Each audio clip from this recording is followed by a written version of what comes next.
Jordan Bardella serait-il un redoutable séducteur politique? Si est-il en tout cas ce que laissent penser les récents événements.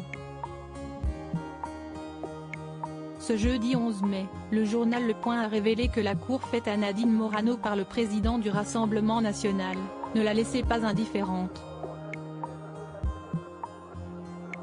Tout a commencé fin 2022, lorsque l'homme politique avait croisé par hasard l'ancienne députée européenne, dans un de ses restaurants fétiches du 7e arrondissement de Paris, et lui avait glissé « Quand est-ce que tu nous rejoins ?»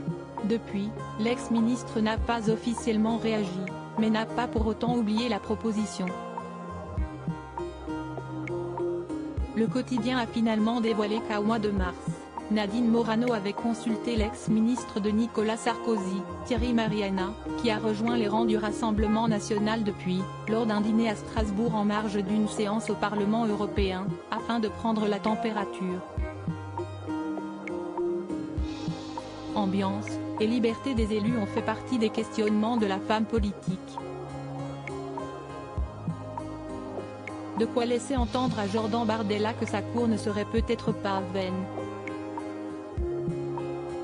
Peu de temps après cette première approche, Nadine Morano avait confié ses craintes au sujet de l'immigration à l'Express, mais également ses accointances avec le parti refondé par Marine Le Pen. Je vois la réalité de la France, la submersion migratoire.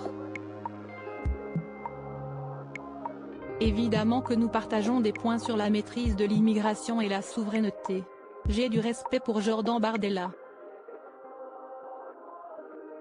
Découvrez les ministres du gouvernement Borny. Nadine Morano, l'alliée du Rassemblement national.